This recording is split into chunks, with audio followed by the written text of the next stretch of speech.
Willkommen, bienvenue, welcome pour une nouvelle pile à lire, tchin tchin. C'est le retour du café. On se retrouve aujourd'hui pour une petite pile à lire. Nous sommes probablement dimanche, si j'arrive, quoique. Voilà, trop d'idées dans ma tête. Je filme, là on est dimanche 10 avril, jour d'élection. Il est 15 h. Je suis allé voter ce matin à 8 h. Et après j'avais prévu de filmer la vidéo dans la foulée, puis j'ai eu la flemme, j'ai beaucoup traîné. Et en fait là je me bouge de mon canapé et il est 15 h. Donc depuis 8 h ce matin, j'ai l'impression d'avoir pas fait grand chose. C'est pas qu'une impression d'ailleurs, j'ai pas fait grand chose. Ma foi, j'avais prévu de faire une petite pile à lire. Dernièrement j'ai fait pas mal d'achats, j'ai reçu 2-3 bouquins. Et c'est des livres qui me donnent tous très envie, donc ça va être une pile à lire de nouveautés, on va dire, pour le printemps. Voilà, enfin, de nouveautés. Non, parce qu'en fait, les achats que j'ai faits, c'est pas forcément des nouveautés, j'en ai reçu 2-3, mais le reste, c'est plus ou moins des vieux titres, donc voilà. Je pense que je vais être emmerdé avec le soleil très rapidement, parce que là, il tape déjà très fort sur ma tasse. Ma foi.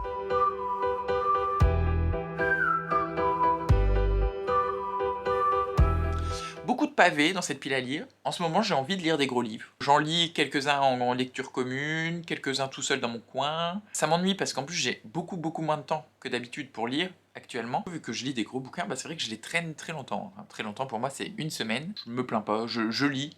Je lis à mon rythme ces bouquins, et puis voilà. Je lirai probablement moins de livres cette année que l'année dernière, c'est un fait. En même temps, je travaille plus, c'est normal. Alors j'ai pas fait d'ordre particulier, je crois que j'en ai pris 15. En tout premier, je me suis acheté petite boîte de Yoko Ogawa. Alors je n'ai jamais lu Yoko Ogawa, et pourtant je la confonds souvent, ou je le confonds souvent, avec Ito Ogawa, qui a écrit, entre autres, moi j'avais lu Le restaurant de l'amour retrouvé, non, Le jardin arc-en-ciel, mais elle a écrit également le truc du jardin de l'amour retrouvé. Et là, ça vient de sortir en février chez Actes Sud. Ça se passe dans une ancienne école maternelle où il y a une espèce d'entité, enfin je sais pas, c'est deux personnages dans cette école maternelle, mais je sais pas trop si c'est vrai, si c'est faux.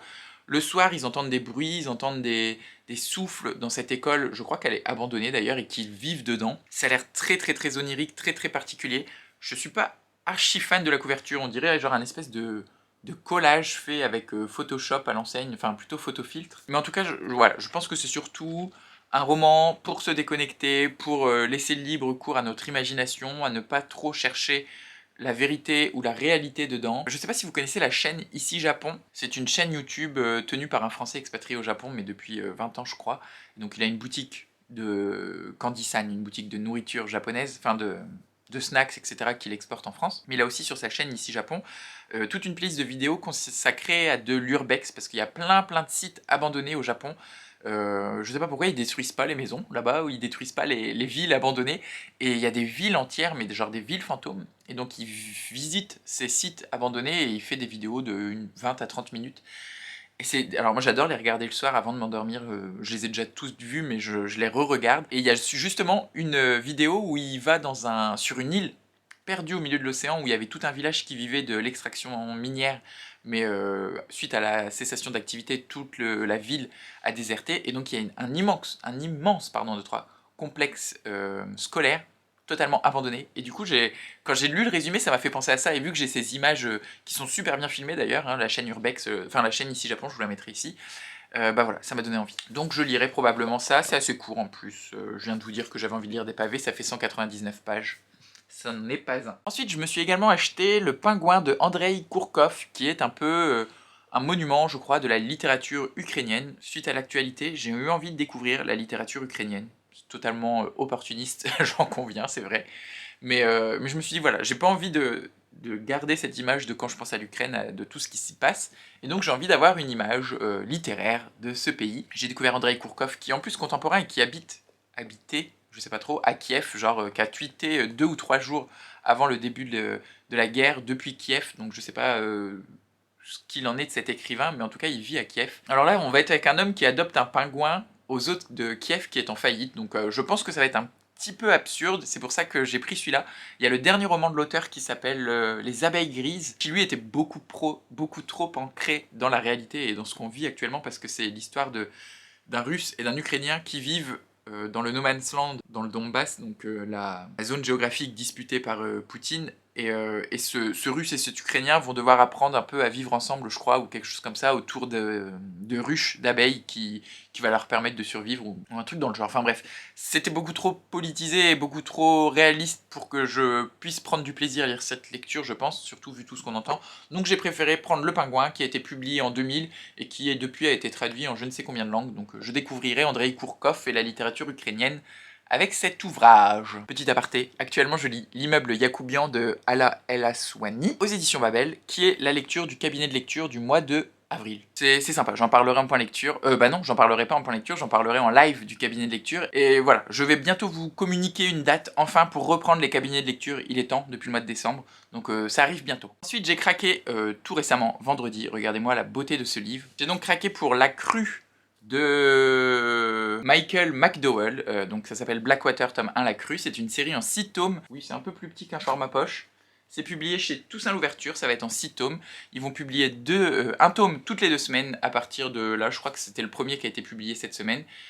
On est dans une ville où il y a une espèce d'inondation je crois, et c'est un peu Dallas, il y a des riches, il y a des pauvres, ça a l'air très intéressant, très feuilletonnable en fait, voilà c'est ça, ça fait vraiment mini-série Netflix dans l'idée que je me fais. Et j'espère que c'est ce que je vais retrouver. Avec ma copine Grand Ours, Anne-Gaëlle, on va probablement le lire ensemble et peut-être essayer de tenir la cadence d'en lire un toutes les 2 semaines, en même temps que le calendrier de sortie. Dernièrement, j'ai eu une super bonne lecture avec Zephyr Alabama de... je sais plus comment il s'appelle l'auteur, mais chez Toussaint Louverture aussi, qui était magnifique, génial, j'ai adoré. Donc voilà, j'aime de plus en plus ce que propose cette maison d'édition, et du coup, bah, c'est vrai que quand je suis dans les rayons, mon œil a tendance à se jeter vers leurs bouquins et à vouloir tous les acheter. En lecture commune également, je vais lire La Dame en Blanc de Wilkie Collins aux éditions Libretto, que je vais lire également en lecture commune avec Anne-Gaëlle Grand Ours, avec Cyrielle Despotrominé et avec Christophe sur la route des livres. On a décidé de choisir en fait tous les 4 un roman, qu'on le lise tous les 4 ensemble. Donc en fait chacun a choisi un roman dans son genre de prédilection. Là par exemple celui-ci c'est un vieux pavé de l'époque victorienne je crois, hein, voilà 1850. Un peu chiant, un peu vieillot, devinez qui l'a choisi, Cyrielle Despotrominé évidemment. On va lire La Maison dans laquelle, on va lire La Fabrique des salauds et on va lire Le Voyant des tempes. On se dit sur l'année, voilà, on choisit chacun un livre et on essaye de se faire une petite lecture commune tous les 4 vu qu'on parle beaucoup eux et moi et qu'on aime bien échanger autour de la littérature. Nous on aura notre groupe de lecture tous les 4, mais bon voilà, je vous le dis, nous on va lire ça à partir de demain normalement. On s'est pas trop donné de date, il me semble, on a juste mis 3 checkpoints, et en gros à chaque fois qu'on arrive à un des checkpoints, peu importe à quel moment, on se fait un petit débrief ensemble sur Instagram. Je sais pas du tout de quoi ça parle, en vrai ça me donne pas très envie, mais c'est moi qui a proposé l'idée de ces 4 petites lectures communes, chacun dans notre genre de prédilection, et après je me suis rappelé que bah, je lisais, à part Anne-Gaëlle, Grand Ours, les 2 autres je lis pas du tout les mêmes bouquins qu'eux, ou très peu en tout cas, donc bah, j'ai eu peur, j'aurais dû me taire en fait. Donc là, je sais pas, c'est un espèce... Je crois que c'est un des premiers romans, voilà, le meilleur roman policier de langue anglaise. C'est un espèce de roman policier un peu sombre, un peu thriller, psychologique, je sais pas trop. On va être avec un prof de dessin qui va dans une grande demeure et je pense qu'il y aura une dame en blanc, probablement. Ensuite, celui-ci, je me le suis acheté également vendredi, en même temps que Blackwater. En fait, j'ai quitté le boulot, j'ai eu une semaine mais de merde à chier nulle, vraiment horrible au taf. Vendredi était pas mieux parce qu'on a eu une réunion qui a duré 3 plombes, du coup quand on est revenu de réunion, bah, c'était le bordel. J'avais qu'une envie, c'était de partir en week-end, donc du coup je me suis rué en librairie, il était je crois 19h, la librairie fermait à 19h30, j'ai dit je m'en fous, j'y vais. Et je suis reparti avec 2 bouquins. Donc j'ai pris Et frappe le père à mort de John Wayne aux éditions 10-18. Alors je pense pas que ça vient de sortir, mais en fait je l'avais jamais vu, c'est probablement une réédition. Juin 2021, donc c'est sorti l'année dernière en poche chez 10-18, sinon c'était publié aux éditions du Typhon. Je sais juste qu'on va être avec un jeune qui se dispute avec son père, hein, et frappe le père à mort, qui lui a envie de... ça se passe dans Londres, qui a envie d'une vie un peu plus libérée, je crois que c'est dans l'après-guerre, voilà, Londres ravagé par les bombardements nazis, c'est juste après la guerre, et il va se retrouver dans un bar où il va découvrir le jazz grâce à un ami. Il fait la connaissance de Percy, un jazzman noir américain, et je pense que c'est un roman qui est sur la musique, sur l'amitié, sur cette relation, à mon avis, pas simple entre le père et le fils, hein, s'il le frappe à mort. Là voilà, pareil, c'est un petit bébé, 500 pages, pour moi c'est quand même pas anodin, qui est l'habitude des 200-300 pages en général, mais je sais pas, ça me donne trop envie. La couverture est très jolie avec ce trombone, enfin je sais pas si c'est un trombone ou une trompette, les musiciens ne m'attaquaient pas. Non, c'est britannique, il est né dans l'Angleterre. Roman anglais, voilà, bah comme La Dame en Blanc. Ensuite, là pour le coup c'est un pavé. Je dois lire en lecture commune avec Julie, ou Carole, je ne sais pas quel est ton prénom, je crois que c'est Julie plutôt. Hein. Sur Instagram, Julie Carole, je vous mettrai son compte Instagram. C'est pas du tout décidé, d'ailleurs on en a pas reparlé dernièrement de cette lecture, on doit la faire ensemble, elle et moi, depuis X temps, mais j'ai toujours plein de trucs à lire. Là pareil, je le mets dans la pile à lire parce que j'aimerais bien le lire au printemps, mais là je vais commencer La Dame en Blanc lundi. Ensuite, j'ai des services presse qu'il faut que je lise et j'ai pas du tout envie de les faire traîner. Donc je sais pas quand est-ce que ça va arriver, mais pareil, celui-là il fait 600 pages. On est dans le milieu gay parisien. Enfin, c'est un jeune provincial qui arrive à Paris, qui est homosexuel et qui découvre la vie parisienne. On m'en a dit du bien et du mal, on m'a dit que c'était un peu chiant parfois, après on m'a dit que c'était très théâtral et que de toute façon Olivier Py est un grand metteur en scène, ça paraît que je le savais pas, je le connaissais pas. Ses vrais amours sont ailleurs, Iris, Serena, Kamel, Gloria, Ulrika, reine transgenre et faune de la nuit. En ce moment, je suis à fond dans la saison 14 de RuPaul Drag Race. J'ai vu la saison Angleterre vs le reste du monde de RuPaul aussi. J'attends avec impatience la saison RuPaul France. Enfin voilà, je suis à fond dans RuPaul, enfin, comme toujours, je suis toujours à fond dans RuPaul parce que le mec est H24 à la télévision américaine ou alors sur une autre chaîne parce que bah avec toutes les franchises entre RuPaul Angleterre, RuPaul Canada, RuPaul Australie, RuPaul Espagne, RuPaul Italie, RuPaul Pays-Bas et maintenant RuPaul France, RuPaul Thaïlande aussi, tout le temps t'as une saison de RuPaul. Donc en fait toute l'année je regarde RuPaul, mais j'ai dit RuPaul, et ça me donne très envie, cette petite briquette. Et en ce moment, ouais pareil, j'ai un truc avec Babel.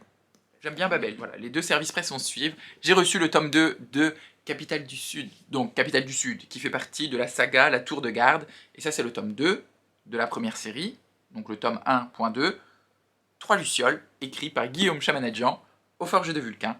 J'avais adoré le premier tome de Capitale du Sud, j'avais également beaucoup aimé le premier tome de Capitale du Nord. On est au mois d'avril, le tome 2 sort, au mois de octobre je crois, je sais plus si c'est octobre ou novembre que Capitale du Nord sort, mais voilà.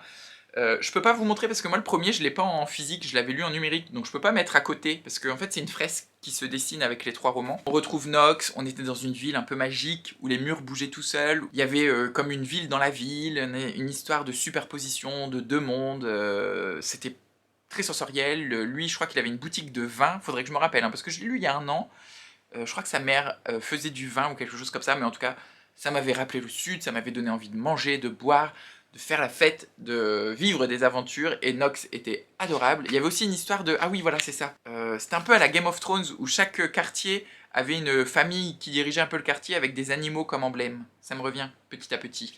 Donc ça, je vais le lire très vite. En fait, là, je vais terminer l'immeuble Yacoubian, et après, je commence ça en parallèle de La Dame en Blanc avec les autres Uluberlus. Et un autre service presse qui me donne très envie, que j'ai reçu de Albin Michel, ce sont Les Femmes du North End de Katharina Vermette, qui est un roman canadien. Ce n'est pas une francophone, c'est une canadienne native, je crois, parce que ça se passe dans une réserve, il me semble, dans une communauté amérindienne du North End, un quartier défavorisé de Winnipeg. Donc voilà, on va être avec des natifs, des Amérindiens. Je crois qu'il y a un gros crime, enfin un truc horrible, une espèce de règlement de compte dans la rue un jour, et les femmes vont voir ça, elles vont appeler les policiers et tout, mais enfin, je sais pas c'est quoi c'est le drame, hein, ils nous disent pas c'est quoi. C'est une violente agression. Roman choral, on va suivre la voix des habitants de ce quartier défavorisé, de personnes natifs au Canada, qui vont peut-être nous expliquer comment on en est arrivé à ce drame, à cette agression, et comment ils vivent après.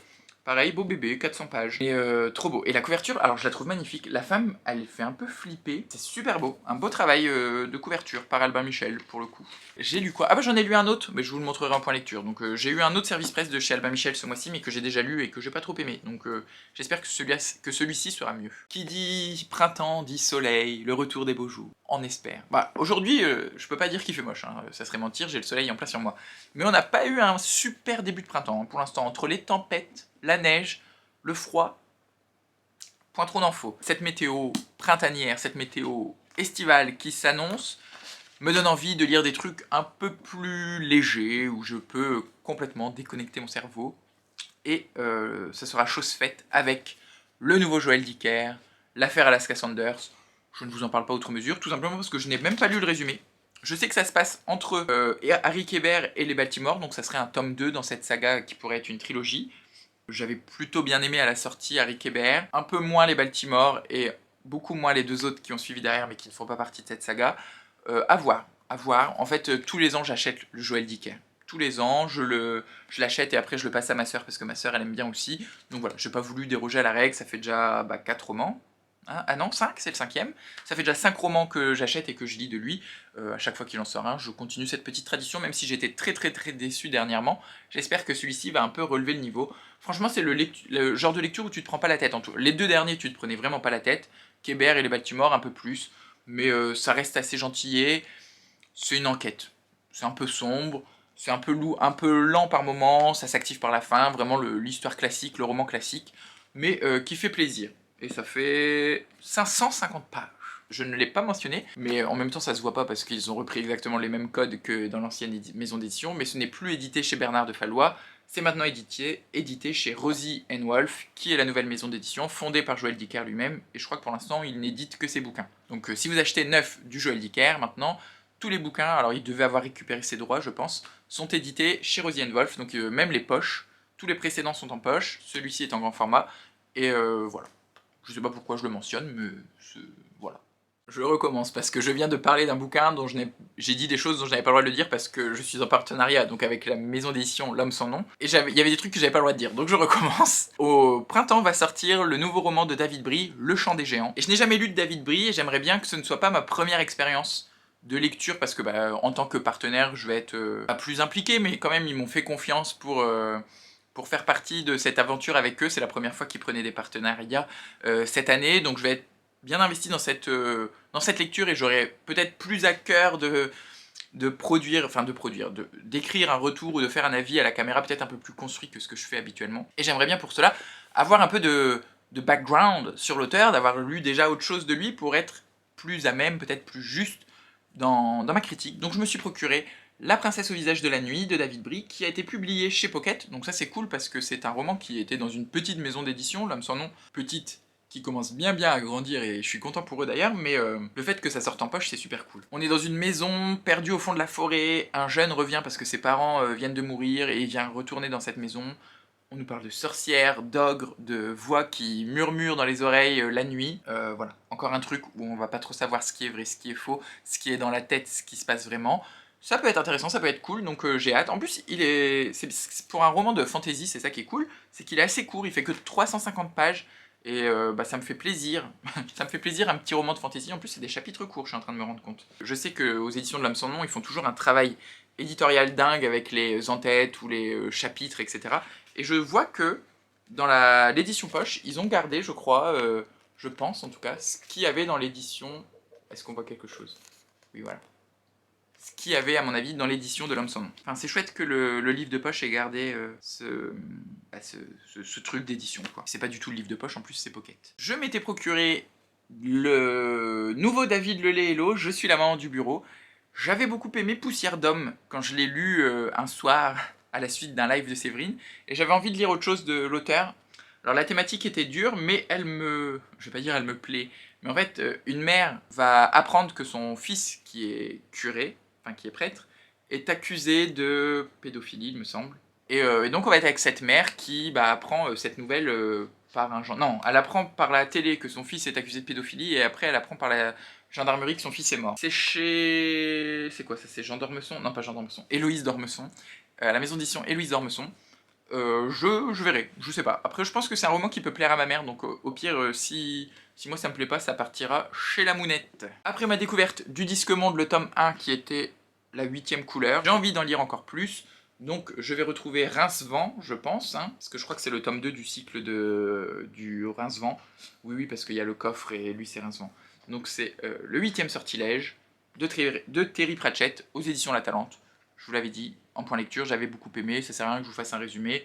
C'est la suite d'une aventure de fantasy où il se passe 1000 péripéties dans tous les cas, donc ça n'a peu d'intérêt que je fasse un résumé. Mais j'ai trop hâte, en vrai j'ai trop hâte.